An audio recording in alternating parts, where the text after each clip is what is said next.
The PlayStation 3 isn't exactly one of the more fondly remembered consoles when it comes to JRPGs. Notable franchises like Dragon Quest and Kingdom Hearts completely skipped the generation, lots of people fell out of love with Final Fantasy, and a lot of the JRPGs that we did get were of pretty poor quality. That being said, there were still plenty worth playing, and a number of brand new franchises launched that generation that are still going strong today. So in today's video, we'll be taking a look at 10 must-play PS3 JRPGs. Be sure to stay to the end because the last entry will probably surprise quite a few of you. And if you enjoy videos like this, be sure to subscribe so you don't miss any upcoming list. Without question, the most beloved JRPG of the PS3 generation has to be Ni no Kuni: Wrath of the White Witch. It had this gorgeous Studio Ghibli-inspired art style, everything from the characters to even animated cutscenes directly made by Studio Ghibli. It has a heartwarming story that will tug at your heartstrings, and it feels exactly like a story you would find in a Studio Ghibli film. In a lot of ways, it felt like the JRPG we are waiting the entire generation for. So many JRPGs were experimental or just plain weird, but Ni no Kuni felt like a modern throwback, everything from a sense of adventure to a classic world map. Combat was a mix of real-time and turn-based. You could swap between different characters who had their own moveset, and each character also had monsters called familiars that could fight on their behalf.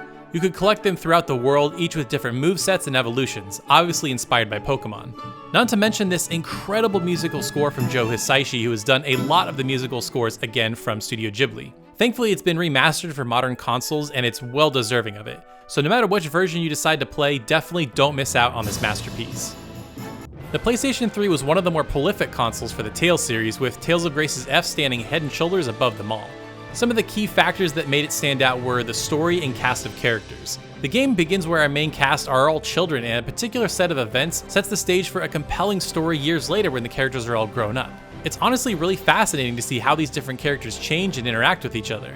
Now, if you've played JRPGs for any amount of time, you will see all the tropes in this one. Everything from the power of friendship, a mysterious girl, and amnesia. Now, admittedly, the world of Tales of Graces F is not the biggest one. There's a lot of backtracking, you'll go to a lot of the same towns, but it works because the story so closely revolves around the main cast that it doesn't really matter where you are. And Graces F arguably has one of the best iterations of the Tales action combat system. The way you move around the battlefield, build up specials, and execute the moves all feels super smooth to create a super fun experience. One of the earliest must-have games for the PlayStation 3 was Valkyria Chronicles. It had a gorgeous watercolor art style and a unique shooter meets RPG strategy gameplay that caught a lot of people's eye. During combat, you could take turns controlling your various characters. You could take one combat action per turn, but you could actually move as far as your meter allowed. Different classes had different abilities and different ways they could move throughout the battlefield. Scouts moved much further and faster but didn't hit as hard, while a class like the Lancer moved much slower but hit way harder. Bringing in the right squad members and executing a perfect strategy was so satisfying. The piece that really brought it all together though was its story. You play as Welkin, a civilian-turned-soldier tasked with leading Squad 7 in a fictionalized take on World War II. What made it compelling were how real the characters felt and how you could relate to their plight of wanting to defend their home. And I can honestly say this is one of the few games that made me cry, so get your tissues ready. Now, it didn't initially sell well, but after getting ports to the PC and other modern consoles, Sega saw enough sales to warrant a fourth and probably final entry. Valkyria Chronicles is a true masterpiece and absolute must-play. Another series that saw quite a few releases on the PS3 was Disgaea, and the one that stood out to me the most is Disgaea D2: A Brighter Darkness. Now, what makes D2 stand out is that it's one of the only true sequels in the franchise, following up with the same characters from the very first game on the PS2. Now, the gameplay is largely the same. If you've played a Disgaea game before, you'll be pretty familiar.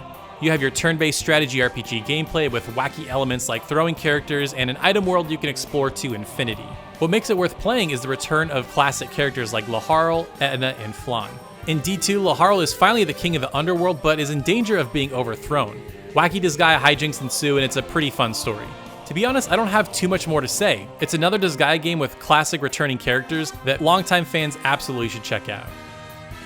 One of the more odd entries on this list that has since gone on to become a cult classic is NieR. Unlike its smash hit sequel NieR Automata, you won't come to this for the stylish action. The combat and gameplay overall is pretty bland and clunky. Thankfully, the compelling storytelling, changes in camera perspective, and the incredible music are here in spades. The basic setup is that you play as the titular NieR, a delivery man who's trying to find a cure for his sick daughter. Earth is in an apocalyptic state, and unraveling its mystery is really interesting. The story takes some pretty wild twists and turns, and much like Automata, you'll need to beat NieR more than once to experience the full scope the story has to tell. Now, while you could go out and buy a copy today on PS3, there's a remake coming in 2021 that boasts improved visuals and gameplay. so if you're curious to experience the story, I might just wait for the remake when it releases next April. The Atelier series has basically become the FIFA of JRPGs. They pretty much come out every year with similar but slightly upgraded gameplay. One of the more popular entries of the last decade has been Atelier Rina. In the game you play as Rina, a young girl with a love for alchemy. Her masters left the shop to her and it's up to her to keep it running. However, it's not all fun and games, as you need to really contribute to the town's economy or they will shut you down. Essentially, you'll collect story quests from the castle and then deliver them within a time limit. You'll either be creating alchemy items to turn in or defeating a set number of monsters. More recent games have gotten much more complex, but there was a simple yet addictive game loop with Atelier Rina. The gameplay was basically split up between exploring the world map and collecting items in the field areas, and then fighting monsters in turn-based combat. Thankfully, Rina has not only received a remaster, but also a slight upgrade with more proportional character models. No matter which version you end up playing though, you should have a wonderfully charming time. Eternal Sonata is hands down one of the most beautiful games on this list, but also has one of the most odd story premises you'll ever hear. The game is literally the fever dream of famed pianist Frédéric Chopin on his deathbed. No, I'm not kidding.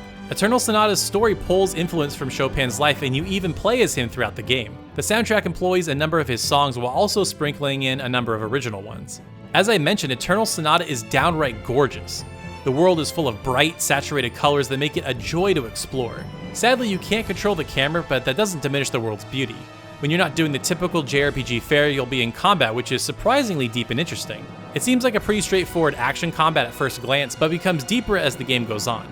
Eternal Sonata employs a light and dark system in literal terms, as the battlefield to have different spots with shade or light, and depending where you or your enemy stands, this could change movesets and even weaknesses. Sadly, Eternal Sonata never got a remaster of any kind, but if you're willing to dust off your PS3, you're in for a real treat.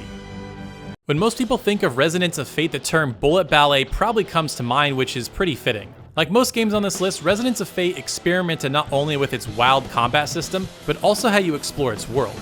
Combat is a mix of turn-based and strategy gameplay. You'll need to carefully position your party and choose the right moves at the right time. The flashy animations give it a more action feel, which is nice, but don't be fooled. Resonance of Fate is tough, and you'll need to dedicate yourself to learning its systems if you want to get anywhere in the game. The other neat aspect of gameplay is its world map. It's built with hexagonal pieces that unlock additional fights, towns, and dungeons. Finding more pieces gives Resonance of Fate an almost addictive quality to see what you unlock next. Unfortunately, the story isn't much to write home about and is typical JRPG melodrama. Resonance of Fate did receive a 4K remaster, so for those willing to brave its hardcore combat system, you'll be able to play a much prettier version on PS4 and PC. I thought of only including the original Trails of Cold Steel, but these games truly feel like two halves of a whole, so I decided to include them both as one entry. The series has really grown a strong cult following over the generation, mainly in part to its world building. Every aspect of the story is showcased through everything from gameplay systems to the most minor of NPCs. The general story setup centers around Rean Schwarzer, a new student at Thor's military academy, and the adventures him and his classmates go on. You'll be sent off on various mundane missions, but as the story progresses, pieces of the larger story start to fall in place, eventually unveiling some huge revelations. Cold Steel also feels like Persona in that the game largely revolves around a school setting where you can get to know your fellow classmates better, much like Persona's social link system. Combat is a fairly robust turn-based affair in which you and a party of 4 maneuver around a small arena with moves that can affect wide areas. This makes positioning and what characters you pair together all the more important. The ending of Cold Steel 1 leaves off on a giant cliffhanger, so I won't say much about Cold Steel 2, but Cold Steel 4 just released, so now is the perfect time to catch up on this beloved series. Final Fantasy XIII being the final entry on this list might shock a lot of you, but allow me to explain. Despite all the hate 13 has received over the years, it actually has a pretty loyal following, but this isn't the main reason why I included it on this list. Gamers know about Final Fantasy XIII. They know people didn't like it, and they know it didn't really feel like a Final Fantasy game. I feel like playing it for yourself to understand the game and its full context is really important. I actually played 13 for the first time about 3 years ago and wanted to love it. I like the design of lightning, the music is actually pretty good, and I was really ready to dive into the story, but boy was I disappointed. Everything people said about 13 being way too linear, the battles essentially playing themselves, and the story needing an encyclopedia to understand were all true. But again, I feel like playing it for yourself to find all this out is important. And who knows, you might surprise yourself and really love this game because I know a lot of people that do. Also, Vanille's best girl, and I won't hear otherwise. Now in case you missed any of my previous lists, I've already talked about the PS2 and the PS1's must-play JRPGs, so be sure to go check those out. And if you haven't already, be sure to subscribe so you don't miss any upcoming lists like the PlayStation 4's must-play JRPGs. Thank you so much for watching, and we'll see you next time.